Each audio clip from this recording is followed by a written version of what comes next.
On August 24, 2001, Air Transat Flight 236, an Airbus A330, departed from Toronto Pearson Airport in Canada, bound for Lisbon Airport in Portugal.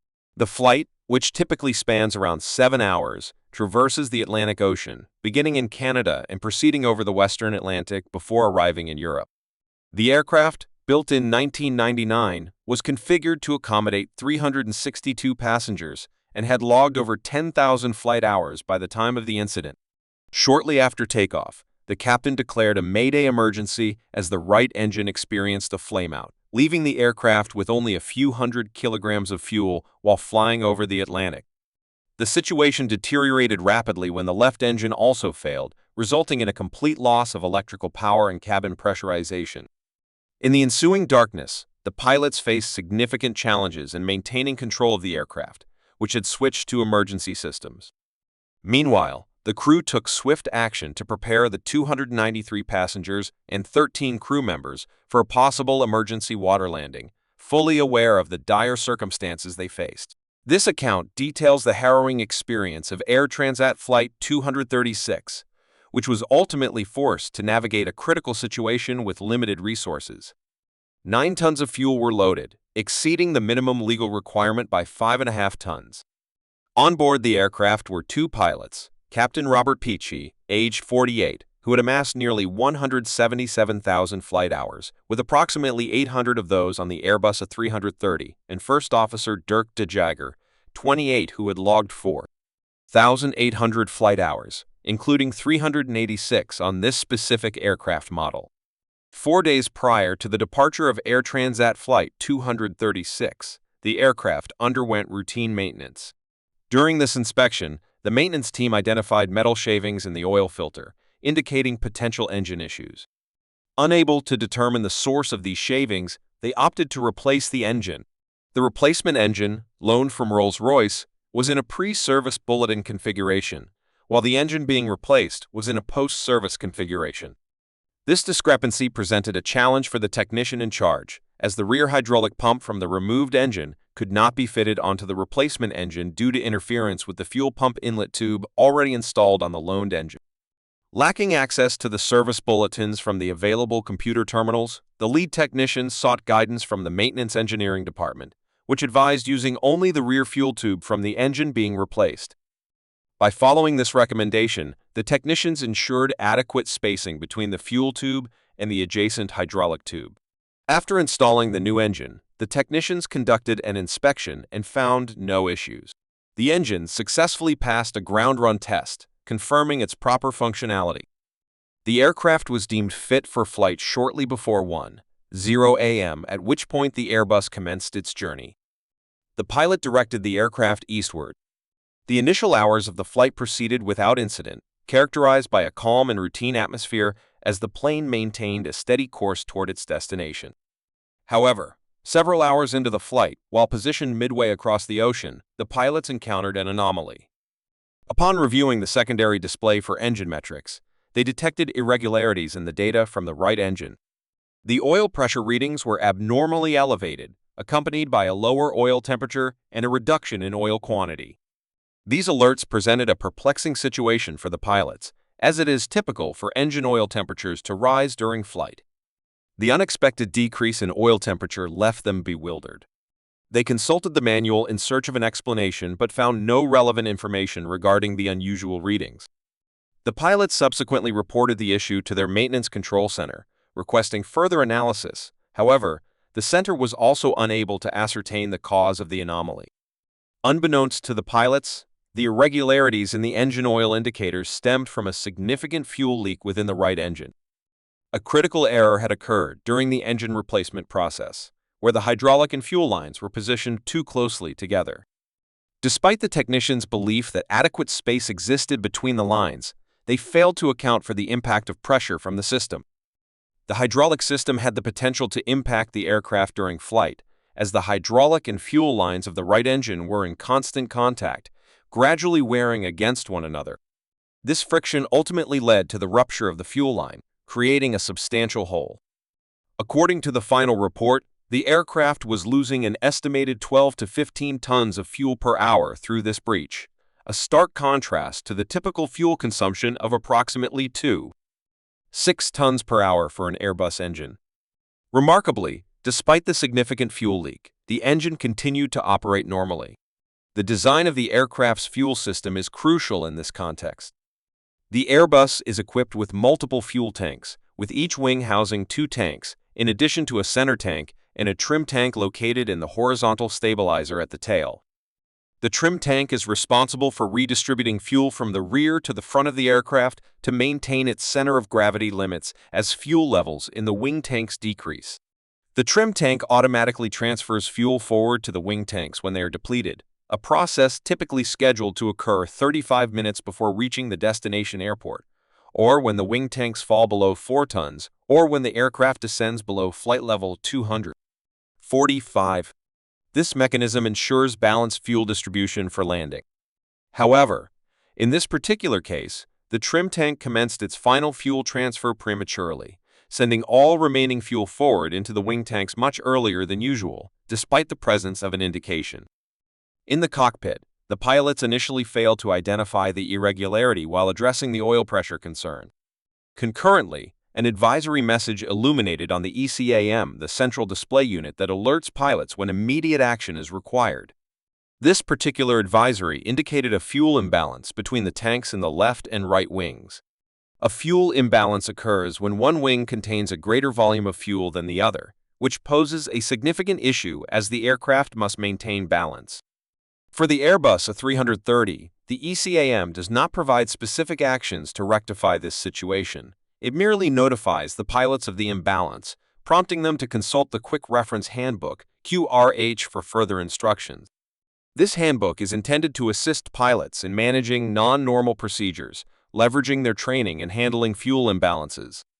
The captain opted to depend on their experience and recollection instead of referring to the QRH. They proceeded to open the crossfeed valve and deactivate the fuel pumps in the right wing, aiming to redistribute fuel from one side to the other. However, they were unaware that this action exacerbated the fuel leak, as fuel was being redirected from the left wing tank through the compromised right side of the aircraft. Had they consulted the QRH, the initial guidance would have advised against continuing with the checklist if a fuel leak was suspected. Within a mere 10 minutes, as they observed the fuel levels plummet, the pilots came to the realization that the total fuel quantity was diminishing rapidly. The number of individuals remaining on board had decreased to a level insufficient for a safe arrival in Lisbon.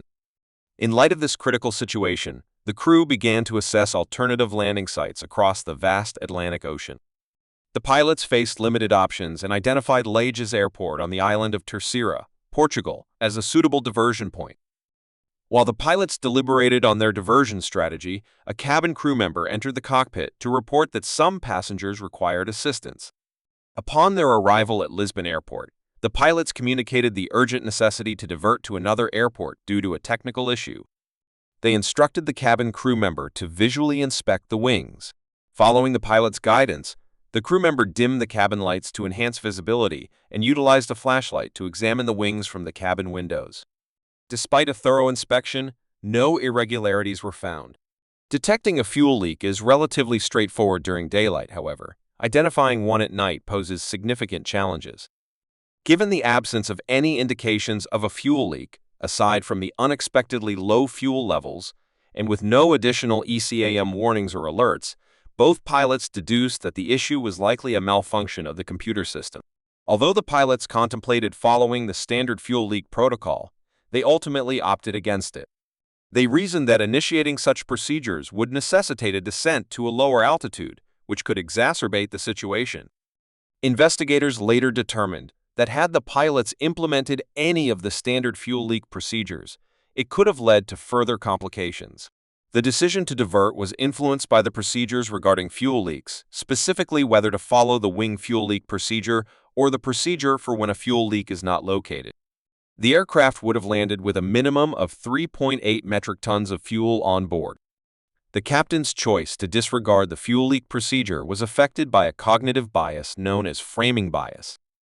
This bias occurs when individuals become fixated on a singular perspective of a problem, leading them to focus solely on information that supports their viewpoint while neglecting contradictory evidence. In this instance, the pilots perceived the issue as merely a computer malfunction, which caused them to concentrate on indicators that reinforce this belief. Their preoccupation with this notion led them to overlook other critical signs that might have suggested an alternative issue. The pilots became engulfed in a flurry of activities, including communication with maintenance control, executing checklists, and coordinating with cabin crew and air traffic control for the diversion. In the midst of this chaotic environment, they found it challenging to pause and reassess their initial conclusions. Despite their recent efforts to rectify the fuel imbalance by transferring fuel between tanks, the issue persisted and fuel continued to deplete at an alarming rate. In response to the ongoing and unusually high rate of fuel loss, the crew activated the right-wing fuel pumps while turning off the left-wing pumps. This action facilitated the crossfeed of fuel from the right-wing tanks to both engines, after which the pilots set a course for Lear's Airport. Santa Maria Air Traffic Control was informed of the aircraft's diversion due to a critical fuel shortage. At that moment, the aircraft had only 7 tons of fuel remaining, which represented a mere 6% of its total fuel capacity. As the fuel levels continued to decline rapidly, the captain maintained communication with the maintenance control center in an attempt to address the issue. He tried various configurations of the fuel system. However, these efforts proved ineffective as the fuel supply continued to diminish. The situation escalated when the right-hand engine flamed out while the aircraft was at flight level 390, just 150 nautical miles from the airport. In response, the captain promptly increased thrust to the remaining engine. Although the aircraft could remain airborne with a single engine, sustaining an altitude of 39,000 feet was no longer achievable. At this critical moment, the fuel had dwindled to a mere 600 kilograms, prompting the pilots to recognize the gravity of their situation. The first officer declared an emergency to air traffic control, stating, "Mayday, Mayday, Mayday, Air Transit 236. The right engine has flamed out, and we have only a few hundred kilograms of fuel left."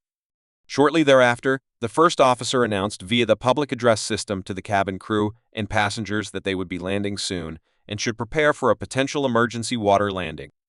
13 minutes after the right engine failure, and still 120 kilometers from the airport, the left engine also flamed out, leading to a loss of electrical power and plunging the cockpit into darkness. As the aircraft descended into darkness, the cabin pressure diminished, leading to a reduction in oxygen levels. Consequently, both passengers and crew were required to don their oxygen masks. With the failure of both engines, the aircraft lost its primary source of electrical power. In response, the ram air turbine deployed from beneath the aircraft, utilizing the airflow to generate a limited amount of electricity sufficient to maintain the operation of essential instruments and systems. However, the loss of engine power also meant the aircraft was deprived of wing spoilers, nose wheel steering, and thrust reversers, significantly complicating maneuverability and landing for the pilots. The crew completed the emergency procedures for a total engine failure and began gliding toward the airport. Meanwhile, the tower controller activated the runway lights in a flickering pattern to assist the pilots in locating the runway amidst the darkness over the Atlantic Ocean. To prolong their time in the air, the captain carefully managed the descent speed, keeping it between the recommended glide speed and the stall warning speed. This strategy allowed him to control the rate of descent while ensuring they remained at a sufficient altitude, as descending too low would preclude any chance of regaining height. However, the captain encountered further difficulties. He needed to maintain a speed above 140 knots to ensure the ram air turbine continued to provide power, while simultaneously avoiding speeds exceeding 200 knots, which could hinder the extension of the landing gear. As they approached runway 33, he realized that his strategy of maintaining a higher altitude may have been overly effective, as they were now above the standard approach altitude. Approximately 3,000 feet and 10 miles from the runway, the aircraft was at an altitude of 13,000 feet, just 8 meters away. This elevation was significantly higher than anticipated, particularly given the lack of engine power to facilitate a rapid descent.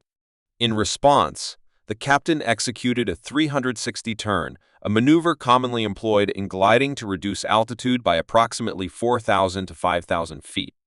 Concurrently, the first officer deployed the landing gear and adjusted the slats on the wing's leading edge. These actions were essential for enhancing lift and enabling a reduction in speed without excessive drag.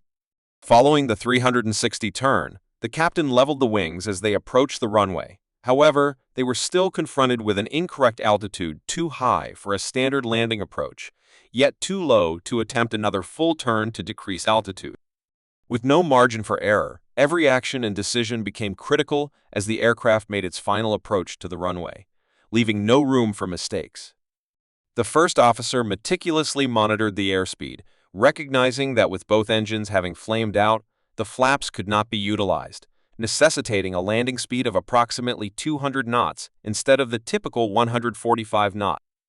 The first officer's role was pivotal, continuously informing the captain of airspeed and altitude to assist in navigating the challenging landing. Moments later, the aircraft made a hard landing, resulting in 8 out of 12 tires bursting. The plane rebounded into the air before settling down again, nearly 3,000 feet from the runway's beginning. As the aircraft raced down the runway, deceleration became increasingly difficult, as essential features that typically aid in slowing the aircraft, such as wing spoilers, were unavailable. The reverse thrust of the engine was inoperative, complicating the situation further as the system designed to prevent wheel skidding malfunctioned, resulting in the wheels locking when the captain attempted to apply the brakes. The aircraft came to a halt just 600 feet short of the runway's end, with fires igniting in the left main gear wheels, intensifying the emergency. Captain Piche promptly ordered an evacuation, and remarkably, all passengers exited the aircraft within just 90 seconds, ensuring their safety. Fire crews, already on standby, swiftly extinguished the flame. Fortunately, all passengers and crew members on board survived this harrowing experience. This incident was recorded as the longest glide by a passenger aircraft in aviation history without any fatalities. Initially, the crew was hailed as heroes. However, as time went on, concerns arose regarding the circumstances that led to the critical fuel shortage over the Atlantic. Questions emerged about the crew's decision-making, particularly their apparent disregard for instrument warnings indicating rapidly depleting fuel levels. In the aftermath of the incident, significant revisions were made to aviation safety protocols. Airbus implemented a new warning system in their flight management computers to alert pilots to substantial fuel loss, a crucial sign of a potential fuel leak. Additionally, training now places greater emphasis on the effective management of fuel leaks and the interpretation of non-normal checklists. The final report recognized the pilot's failure to identify the fuel leak, but commended their outstanding response during the emergency. The engines failed, yet the captain was commended for his adept management of the aircraft during the descent and landing without engine power, despite the adverse conditions. The first officer also received praise for his significant support throughout the glide and landing phases. Consequently, both the captain and first officer were awarded the Superior Airmanship Award by the Airline Pilots Association. In summary, 3 key factors can be identified as contributing to the incident. First, the improper installation of the spare engine was determined to be the primary cause of the fuel leak. Second, the crew's insufficient training in managing fuel leak-related imbalances, coupled with the absence of such scenarios in their training, led them to concentrate solely on fuel balancing without considering the potential for a leak. Lastly, cognitive bias affected the crew's judgment, as their preconceived notions obstructed their ability to effectively recognize and respond to the situation. This incident underscores the importance of thorough training, meticulous equipment checks, and preparedness for unforeseen challenges. If you found this video informative, please consider liking it, sharing it with your friends, and subscribing to our channel for more remarkable stories. Remember to click the bell icon to receive notifications about our latest uploads. Thank you for watching.